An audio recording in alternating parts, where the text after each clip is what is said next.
Queer cats are tone setters, the same reason my main legion of chrome wetters. With long cheddar, mixed with lines written, no time slipping. When we rhyme spitting, divine mission. Since the house days, GA Grandma left DJ Tanner outraged. The South stays, about that Beretta clapping, lines balanced with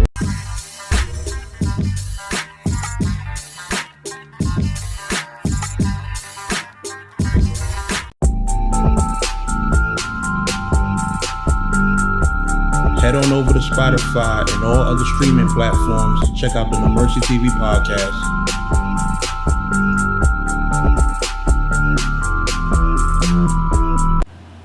Yo, what's good, y'all? No Mercy, Trap New York shit, NoMercyTV.com. You know what time it is. Operation Death of the Widow. It's been going pretty smooth. A lot of people are going to wonder, you know, what I'm talking about, right? And we're just talking about how my goal since the whole DNA 2 situation has spiraled into bringing down probably the worst thing that's happened to battle rap. You feel me? So I want to say maybe about 2 years ago, you know, maybe 3, you start noticing the narratives being perpetrated by the weirdo sector of battle rap. And that's what we have to start referring to it as. It's the weirdo sector of battle rap. That's the guys that all they do is troll. They support bases are full of trolls. They mass dislike your videos, stuff like that. And they contribute absolutely nothing to the culture that's progressive. And what I mean by progressive is nothing constructive in terms of the battles that are going on, in terms of the leagues, etc., etc. These guys are here for their own benefit and to really just stir shit up. Like, it's not in an effort to make things better. It's just for the clicks, the clout, the views, the subscriptions, and for a monthly $100 YouTube check. You know, this is what I noticed was going on. And I've been feeling like, damn, you got these weirdo niggas that constantly sit up here and speak on solid individuals that perpetuate certain narratives. Like, I don't get how a person could be just not valid in no way, shape, or form. And I'm not even talking about on some tough shit. I'm talking about just being a man, period. You feel me? Just being a decent human being. When people who don't even fit that qualification are going in on solid individuals, people who actually done put down in this culture, people who done actually sacrificed and put on and thrown events, put together classic battles and things like that, y'all don't have no respect for that kind of shit? Y'all don't have no respect for the people who actually come in to try and further the culture and create the content that y'all are trying to do blogs about and monetize off of and create narratives around? How do you not have respect for those people? You understand? So when I seen that this started to become a thing, and then I'm seeing, you know, how it started with the DNA 2 shit, where, you know, it's creating the thing where you got a nigga like Twerk going at somebody like Dutch who actually contributes to the culture. It's just like, damn, how much of this is supposed to go on? You feel me? So we exposed DNA 2, right? We exposed DNA 2. We got him confined to like a 10-block radius. Now he can't come out of his house. Now he just stuck doing blogs for the rest of his life. You feel me? He can't do no real interviews. He can't go to no events. He has to damn near try to pay, you know, respected media like Restore Order to play his videos, you know. And shouts to Heavy Bags for actually blocking that, making sure his shit don't get shown there. You know, that's the kind of stand-up shit we need. You feel me? Big respected platforms that are willing to say, you know what, we're not going to support this kind of bullshit. You know? And once that happened, it's ironic how everything just happened to chain together, because from my issue with DNA 2, you get me and DME Detroit. DME Detroit, another one. We expose him for being a racist. And the thing about DMV Detroit, right? The reason the racist thing can exist is because, again, as I've always been pointing out, you can look at his channel. You can look at his channel. Just look at the thumbnails and video titles. Don't watch none of that bullshit. Look at the thumbnails and video titles, and you'll see it's a clear bias against URL. It's all black people.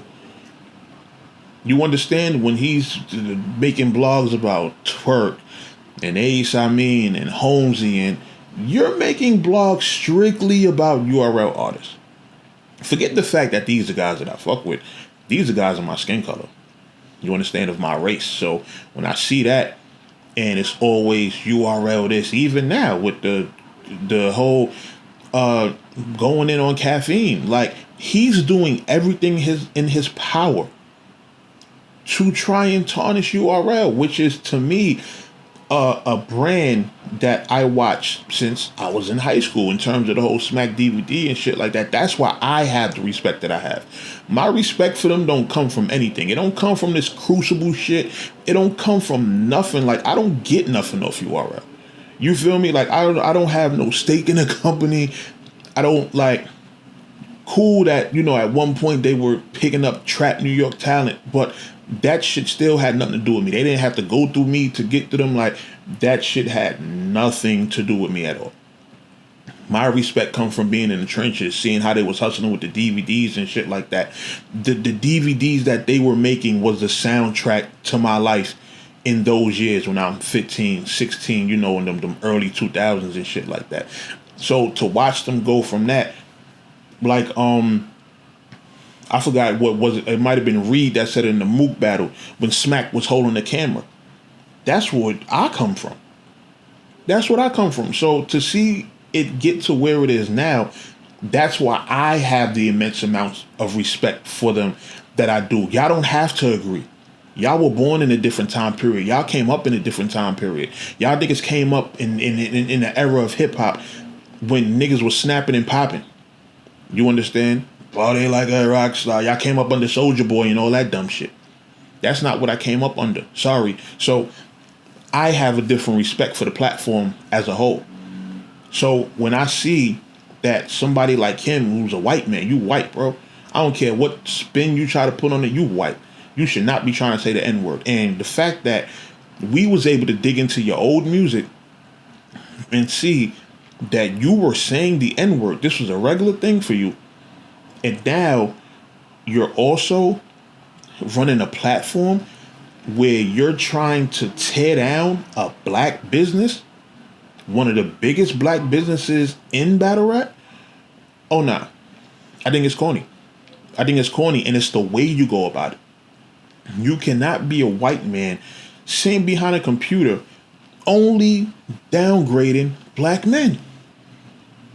If you kept this same energy across the entire culture, I would have a different level of respect. I actually feel like, okay, he's actually doing something constructive, but you're not. You're only doing it with URL battlers. You can't throw in one blog about Big K and think that automatically offsets it. No, you are a racist. You are a racist, DMV Detroit, and I'm glad that you got exposed for it, because you know what? It cut you off from a lot of things. It cut you off from a lot of people stopped fucking with you, and respected people in the culture too. Niggas put that pressure on you. You ain't like it. I guarantee you won't be on another episode of Expert Opinion. There's a whole lot of stuff in this culture that you won't be doing. So we were successful in chopping that guy off, right? Ironically, my issues with DME lead to issues with the pan-fried rice kid, who now, at this point, I mean, you can list the amount of L's he took. First of all, nobody in this culture rock with dude. They really just took his idea, funhouse this, funhouse that, and made bars about it, and they don't even know who he is. They just stole his idea and ran off with it. He don't get no credit. Nobody cares who came up with the Funhouse thing or none of that. Nobody cares. That's why I'm not even saying his name. He not getting no shine over there, right? But you have that. Got his ass whipped. I don't know about who. Somebody whipped his ass. I heard he rolled up on somebody. He found somebody's address. He tried to roll up, and then he got his ass whooped. I don't know who it was, though. Somebody did him filthy. Whew. All I know is I woke up, and he had a bunch of lives with, knots on his head and, things of that nature. Talking about, oh, look at my face. I'm unscathed. The hat flew off. I'm about to end this man's whole career. You see two lumps right on top of each other, like you would think they was trying to find an apartment together. Get that. And now it's at a point where, I'm seeing, a lot of different content Son is putting up, and he's actually irritating the right individuals. He's irritating the right people that's not going to try to fight him. They got him not wanting to come out of his house. He was so adamant about showing up to see me because he thought I wasn't going to be home. I mean, he was so adamant about rolling up on that person that he thought wasn't going to be home. Right? Now, he's telling people telling him come outside. You got people waiting outside his building. And now he's like, oh, come to my door. Very big change in energy. Very big change in energy. I guess it's no more of the, oh, I'm in my car riding around looking for people. Oh, now it's, I'm not coming outside. Come to my door. Who's going to somebody's door for a pull-up? Unless you live in like a house. You feel me? No. Have the same energy you had with that other person that you rolled up on that whooped your ass. And come outside. He's out of here. He looks like a complete fool. He looks like a complete buffoon. You understand? That's weirdo number 3. Out the way. Weirdo number 4. The ringleader. The guy who sat around doing hundreds of hours of blogs on Chris Unbiased, who did blogs about Todd Pretty, who did blogs about Adi Boom, who did blogs about Prep, who did blogs about every situation that was weird in battle rap that you can name over the last 5 years, did blogs about Tech 9. Come to find out, you were sleeping with your own daughter. Your own daughter who you not only slept with but got pregnant.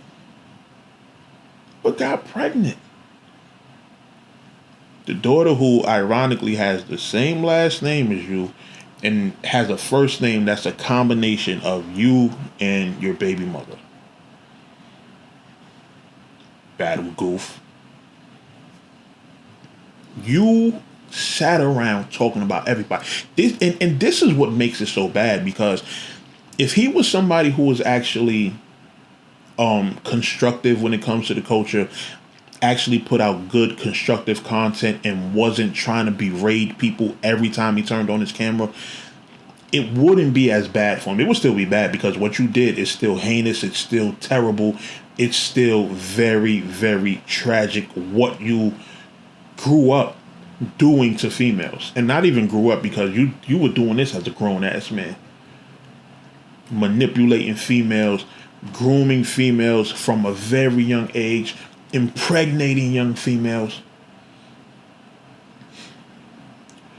It would have been bad even if you hadn't been a person who was talking crazy about everybody. But the fact that you got the nerve to cut on this camera, your little bullshit 144p webcam that looks trash, the fact that you got the nerve to cut on this camera and talk about everybody else's situations while you got your own demons that you're dealing with, even as recent while this whole thing was going on, when the family let y'all know what was happening, I'm talking about when the family let him know, when he knew what he was dealing with his family, he still had the nerve to turn on this camera, put on the biggest smile, and do roasting sessions about prep. You're worrying about these people in their weird situations while you actively were going through it. No, get out of here. And the fact that your baby mother actually came forward and told us the real story, oh, you done. You a pack now. You done. You done. Straight battle truth pack. It's over. It's over. You sitting up here struggling. You talking about, oh, you about to go live and you waiting for people to come over and bring videotapes and bring documents. Bro, get off the internet. You done. Not only did you have Sonetta going at you, you also had Miss 504 going at you. Oh, she bodied you. She smoked you. At this point, it ain't just battle rap you got to worry about. It's a whole lot of bigger people going at your head, and you better hope this don't reach nothing higher. You better hope, because, man, listen, the way this situation is going, oh, you better hope this don't attract the attention of a whole bunch of bigger YouTubers that will ultimately see you out this door. Weird ass nigga, man. Weird ass nigga. But, you know, it's man, look at how the cookie crumbles. Look at how the cookie crumbles. All these niggas are out of here. All of them are out of here. All of them are out of here. You got these guys, they can't go out their houses. They can't get no good opportunities in battle rap. They can't be no judges on nothing. None of that. They're not going to get no opportunities to be on nobody's platform. These guys are going to be confined to getting 1,000 views of video if they're lucky. They're going to be confined to that. They never gonna make no real money in battle rap. They can't host no events. They can't do nothing in this culture that's actually solid. This is what I set out for when I went at DNA Tooth. Now, some of y'all may actually find DNA Tooth funny, etc., etc. I mean, the only thing that's saving him is that he don't have nothing on his jacket that's, you know, like the other Weirdos got. You understand? He don't got nothing racist. He don't got no pedophile shit, nothing like that. You know, I mean, people know who he is, so, you know, there's that thing. But, you know, aside from that, his DNA Tooth actually looks normal compared to the rest of them. You know? So, it's crazy, man. It's crazy. And it's like all the people we previously thought were weird in battle rap, people like Rome DMV, it's like, damn, the type of stuff y'all be having on y'all jackets, y'all make niggas like him look completely normal. Like, yo, it's crazy. It's crazy. But it is what it is, man. Operation Weirdo, successful. Mission passed. You feel me? So, what do we do from here? Do we, you know, get back to the actual good content and just say F all these guys and let them rat in the corner of their corner of YouTube that they're never going to make it out of? I think that's pretty much a good idea. I think that's the best thing we can do for them. You understand? Of course, you're going to have some people that, you know, these guys are still starting trouble with, that's still going at them, and they going to learn their lessons eventually. They're going to learn their lessons one way or another. You understand? You make blogs about the right people. You don't got to worry about No Mercy blogging about you. You got to worry about somebody possibly popping up at your door outside your building in real life. You understand? So, you know, me personally, I'm about to sit back, just watch the show, watch everything else burn from here, and, you know, that's just gonna be it. You feel me? Shout out to you know, everything we got going on. Trap New York shit, Mercy TV, let's chop this fable. We just gonna keep this movement moving, man. We gonna keep this movement moving. We gonna keep on bringing y'all dope content that's actually constructive for battle rap. You understand? So if you want to continue getting dope prediction blogs, dope recap blogs, dope shows every morning on Twitch, Saturday at 9 a.m. We also got the look back now every Monday night, 7 p.m. It's lit. It's lit. It's super lit. It's super lit. You feel me? And the reason, you know, this No Mercy TV thing was started was to give other people opportunity. You understand? And you see just, you know, what we done with the Trap New York, what we've done with No Mercy TV, what we doing with, this whole Let's Chop This Fable, we done brought on Sly, and he's getting a whole bunch of opportunities that, are beneficial to him and his brand. And this is what I set out for. He's a good dude. I feel like he got a dope perspective. He brings something dope to the table when it comes to, just debating battle rap. And that's it. You don't have to create weirdo content in order to get stuff like that. You don't have to create weirdo content in order to get attention in battle rap, but sometimes that's all these dudes know how to do.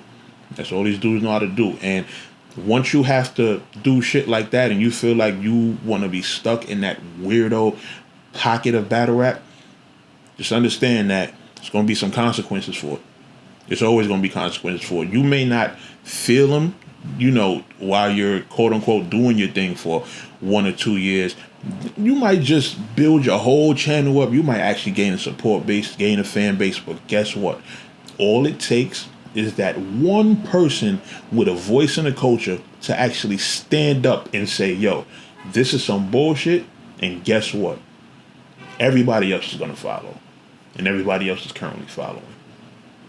No Mercy, Trap New York shit, NoMercyTV.com. Y'all gonna learn one day. Don't play with me.